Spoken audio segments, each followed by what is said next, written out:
Hi, my name is Kristin and this is Kristin Kraves Books. I thought it might be fun to talk about the 15 books that define my reading taste. I've really worked out my taste in fiction over the last couple of years, and I feel like that has really led to me reading some new favorites and not being as disappointed as often, or knowing when to DNF a book, knowing when it's not my taste.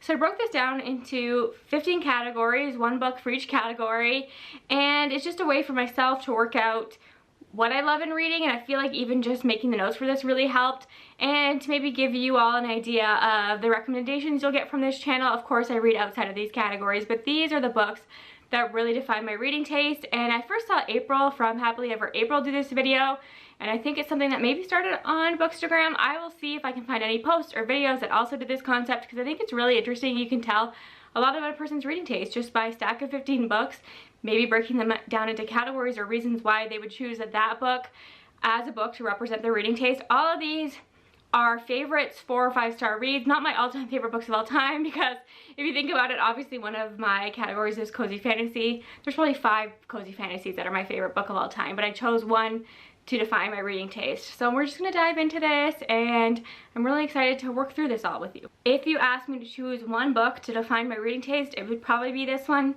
Even though it's not my #1 favorite book of all time, it's up there, and this is A Long Way to a Small Angry Planet by Becky Chambers. I'd put this in cozy sci-fi. You're gonna see a lot of cozy subgenres on this list because that is just who I am. But this book is probably the book that started it all. I know cozy fantasy is having a huge moment, and I'm here for it, and I love it, and it's my favorite. But I think I started with this one in that cozy genre, cozy sci-fi, and it's remained a favorite. I reread it last year, read the entire series. I have the stunning Illumicrate editions of the series, prized possession. I just love it so much. And other than the fact that it's cozy, there are other elements within this book that really define my reading taste. I think found family, my favorite trope ever. I think that it probably started with this book as well. It's an isolated setting, another thing I love. We're following this crew on a spaceship, and it's very slice of life, character driven. Another thing, I love character over plot. Not much of a plot in this one. And you just see their everyday interactions. You see all of these characters who are from different species and different communities forced together, and they become friends, and how they interact, and how all their relationships are different, and how they perceive the world is different. And it's got so many of my buzzwords. I just think that this is the epitome of who I am. So that's got to be on the #1 spot, and just an excuse to show off how beautiful this Illumicrate edition is. And of course we have to dive into cozy fantasy next. Probably my favorite subgenre. Something that I feel like I am known for at this point, and if that is what you come to the channel for, if that is my legacy, I love that so much. It really is like my comfort genre, and there are a million books I could have chosen for this one, and I really debated on them, but I think the one that I went with, first of all, it's underrated, and there are a lot of other elements of it that I think define my reading taste, so I went for Scales and Sensibility by Stephanie Burgess. This was actually a book that was shortlisted for SPIFFBO last year, and I read all those books for Cassidy for her project, and I would never have picked this up otherwise. Wouldn't have really been on my radar. I'm so happy that I did that project because it led to this. Love the sequel as well. And this is cozy fantasy with dragons. So another buzzword for me. Obviously dragons. I know a lot of us agree on that one. And then I just love Jane Austen retellings. I adore Pride and Prejudice. It's my favorite classic, one of my favorite books ever, but I love all of her work, obviously, and I just love the feel of her books, and that feels cozy, and you add a fantasy element to it, and it's perfect. And obviously Scales and Sensibility is a spin on Sense and Sensibility, and so this does feel like something Jane Austen could have written if she was into dragons, and she included dragons in her story. So you get that element, you have a lot of the plot beats and like character dynamics that you might expect from Sense and Sensibility or just Jane Austen in general.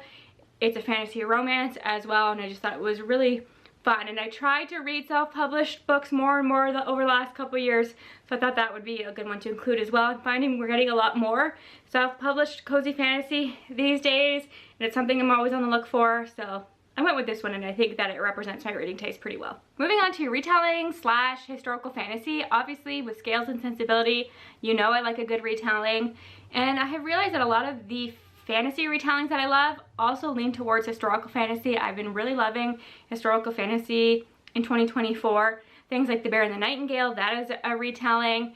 And I just think that taking a classic fairy tale in particular and putting a twist on it is something that I love. Obviously I like Greek mythology retellings as well. I almost included one of those in this video, but I went for my favorite book of all time. Something I can't stop thinking about is Daughter of the Forest by Juliette Marillier.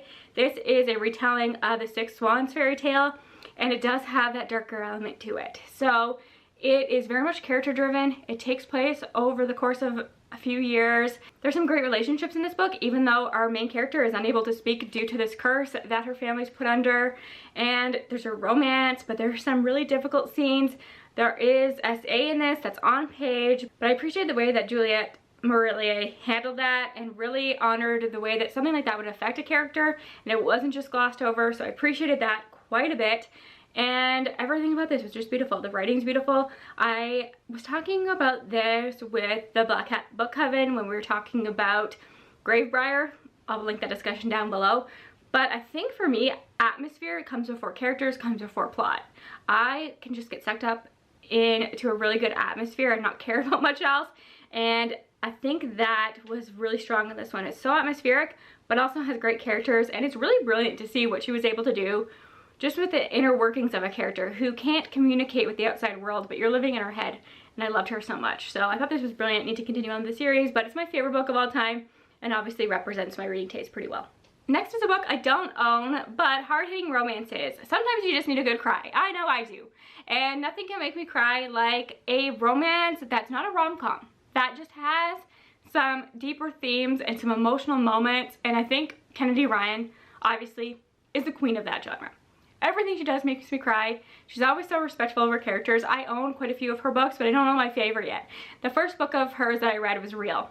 And I think that there's something about Kennedy Ryan, because of all her books are so good, the first book that you read from her is probably going to be your favorite because it's the book that made you fall in love with her. And Real is that for me. I can think about it now and cry. There are so many romantic moments in that were so moving, and it tackled some deeper themes. Our main character has chronic illness while we're also on the set of a movie that was really important, and she has some family stuff going on. I just thought it was fantastic. She makes me cry. I think Abby Jimenez is another author that does that, maybe on a lighter note than Kennedy Ryan, but also has some deeper themes in her stuff. So hard-hitting contemporary romance can just hit me in the feels. Not dark romance. I wouldn't say dark romance defines my reading taste at all, but hard-hitting, realistic, authentic characters in a romance falling in love hits me every time. So then after having a good cry, I need something to make me laugh. So the next category is silly romances, and I noticed a lot of my favorite like silly fun romances also have a fantastical element to them. So obviously I went with That Time I Got Drunk and Needed a Love Potion and a Werewolf by Kimberly Lemming. This is the second book in the Mean Mishap series. Though I do think you can read them out of order, I would still recommend reading them in order because they're fun. It's a great series and there's some character overlaps, but this is by far my favorite so far. Probably because, let's be honest, it's the most cozy of the bunch. It's set in the small town. They don't really leave the small town like they do in the other two books. Our main character is really fun. The love interest is a cinnamon roll. He's a cinnamon roll werewolf, and I just love that about him so much. I loved their interactions, and Kimberly Lemming is very self-aware that this is silly. It's meant to be silly. The title is silly. That's the whole point of it, and I think it's so much fun. And I read this in one sitting, one I will probably return to time and time again. So the epitome of silly romances for me, the epitome of a book that will make me smile. When I first started my YouTube channel, I feel like foodie romances were really having a moment. We don't seem to get them as much, but I still love them. I will still read them when I find them. They've been hit or miss for me, but there's something about food descriptions that I just love. And again, that probably goes back to my love of cozy fantasy because you often get really amazing food descriptions in those. But I love a good contemporary foodie romance where you're just following these two characters and somehow their jobs are related to the food industry. It's very specific, but it always hits for me. Even if I don't absolutely love it, I enjoy the premise of it and I never regret reading them. But one of my favorites is The Romance Recipe by Ruby Barrett. This is sapphic, it's super steamy, and they both work at a restaurant. If you can't tell, she's in a chef's coat, and I loved learning more about the restaurant industry actually, and I thought that their relationship was really interesting. So this is actually a romance between the owner of the restaurant and the head chef, and it goes there. It doesn't hold back in the steam, but I liked hearing about all like the restaurant specials and the business behind the restaurant. It always hits for me. I always love a good foodie romance. I can't explain it to you, but it's just my thing. Of course I have to include a fantasy romance. I feel like fantasy romance is the in thing right now and I'm embracing it. I really do love it. But I feel like this book is going to be hard to top. I have been reading a lot of fantasy romance lately and none hold a candle to this book. And this is Radiance by Grace Draven. And I think it's just the tropes. I think a lot of what you will love in a fantasy romance is all about the tropes that you love, and this one has a unique trope. I've talked about this 1,000 times. I've talked about this book to death. You're probably sick of it. But it's like disgust to love. They're from different species. They're not attracted to one another. And a really common trope in fantasy romance I've noticed is marriage of convenience, and that just hits for me. Always has, always will. And I love the way that it's done in this because they're not forced into it. They actually both have reasons for wanting to go through with this marriage. There's some great politics in this as well, but I just loved seeing them go from being disgusted by one another to being really attracted to one another. There's some great steamy scenes, but not too many. It's like the perfect amount in a fantasy romance for me because it was super slow burn, because I had to overcome a lot to be attracted to one another and to fall in love, and it's just the most beautiful thing ever. I love it so much. I bought this physical copy to annotate because I need to reread it. I listened to the audiobook at first and I really did like the audiobook, but it's a book that deserves some more love and some annotation from me before I continue on with the series, because I've been meaning to do that forever. But the ultimate fantasy romance for me, and if you have anything similar to this, let me know because I'm struggling a little bit. Okay, I promise this is the last cozy category, and this is a category that I know some people debate over because isn't even possible, but I put cozy horror because I like horror of all kinds really, but my favorite is horror that has a little bit of lightness to it, but it's still not afraid to go there. And I think the epitome of that is A House with Good Bones by T. Kingfisher. You knew I had to put a T. Kingfisher on this. I could have put a T. Kingfisher in so many of these categories, but I went with this one because it's one of my favorite horror books. It's probably my favorite horror from her. It's hard to say. I love everything she does, let's be honest. It is small town. It has a bit of a haunted house thing going on. It's very southern and has some commentary on some stuff and on different beliefs. And it's about this woman who comes back to her family home and her mother's acting really different, and it all goes on from there. But there's also like a sweet romance happening, and it just feels kind of comforting at first. And I love that our main character is not very naive. She doesn't just believe things to believe them, and I think that her questioning things is really interesting. And then the last 20%, it goes there, becomes horror. So I love the balance in that. So I think that that is like one of my favorite kind of horrors, and it's harder to find. So if you know anything similar, give me a shout, let me know. And then I went for social horror as well. I'm realizing I don't own a lot of my favorite horror books. I don't know what that is about. I tend to listen to them on audio because it feels like you're getting immersed in them, and I get a little bit more scared that way. But I love that horror often has a lot to say. And I've read a lot of great horror that does that. The one that comes to mind instantly is Ring Shout by P. Djeli Clark. I just really like P. Djeli Clark's writing, and the project of that was really interesting.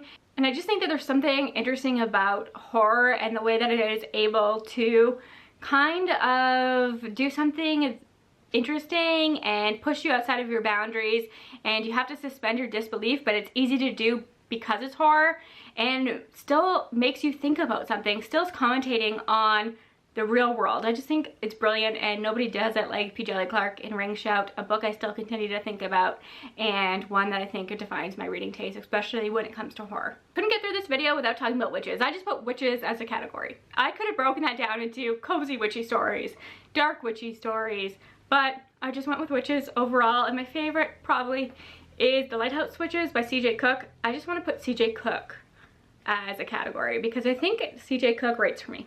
I'm not even kidding. Every C.J. Cook book I have loved, and that rhymes, and there's something about her. It's like she's in my head and just writing exactly the kind of stories that I love.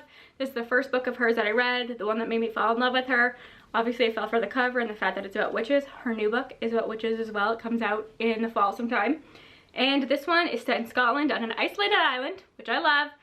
Obviously there's witches. There is a dual timeline where you go back to the past, and then it has a present timeline, which she does in all of her books, and that really works for me as well. That is another thing that I love to find in books. And obviously there is a mystery element. We're following a character whose younger sister went missing when they were children. She's found, but she's still the age that she was when she disappeared.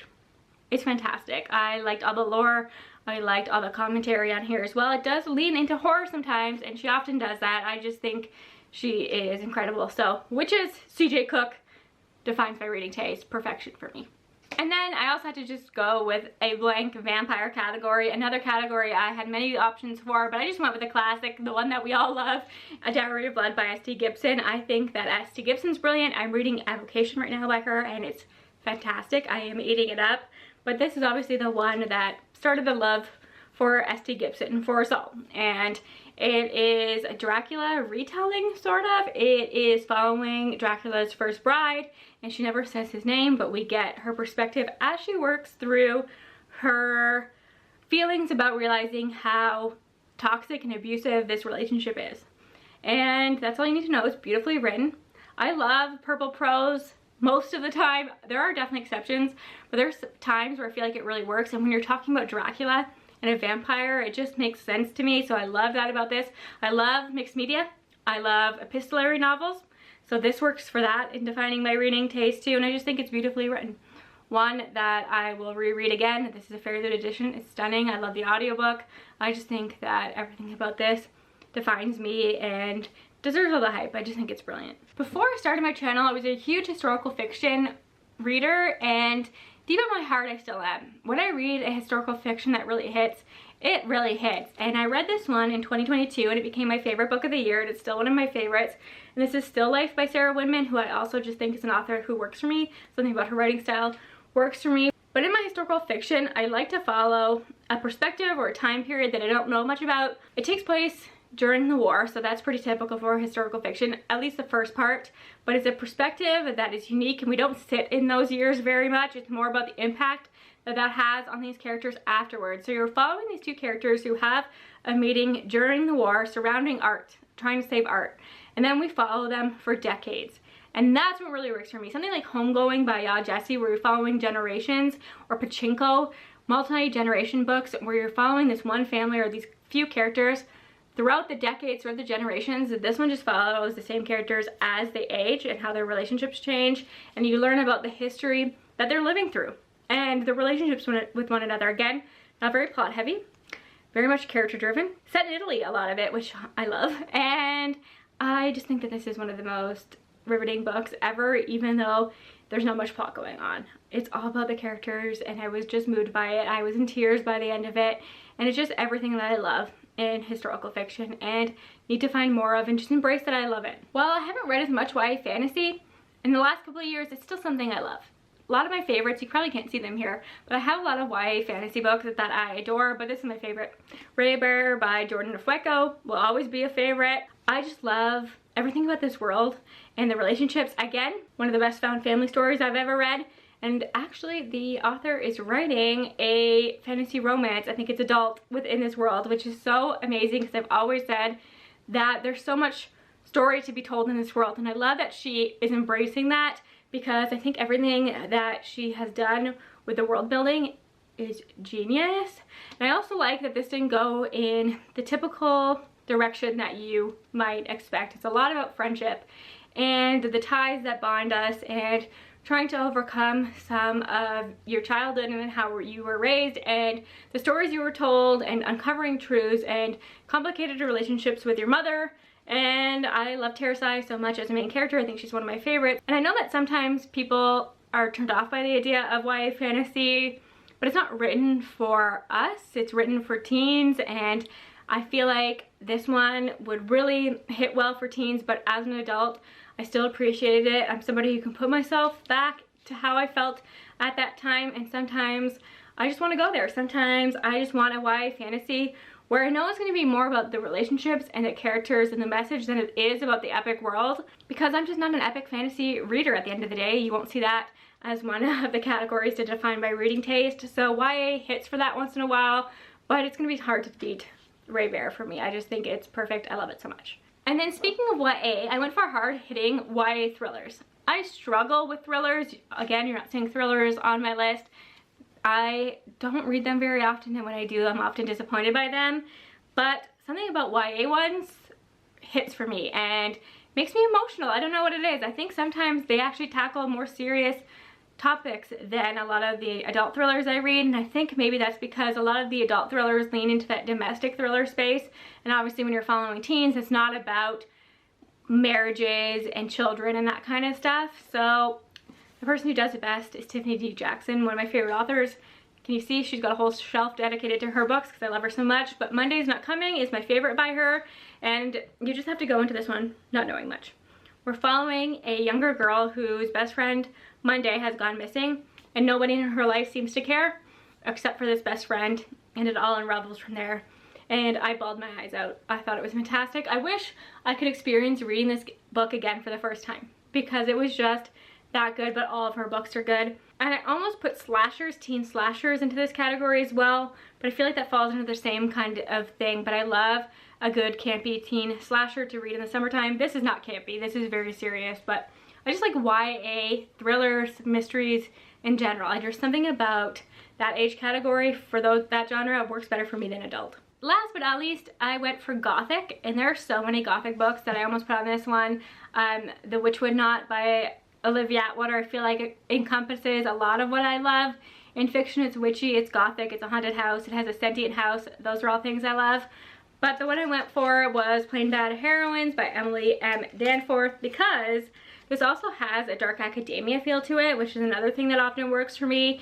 It's super Gothic, there are ghosts in here, it's a haunted boarding school. It's got the two timelines thing that I love, where we're following a storyline many years ago, and then actually the present day is about a movie being made about what happened in the past, and I love that whole dynamic. There's some sapphic relationships in here, some great conversations, super eerie, and it's long. Trust me, it's long, and I'm not somebody who reads chunky books like this very often, but when they work for me, they work for me, and I couldn't stop reading this one. There's great illustrations throughout this as well. It's probably a book I should talk about more.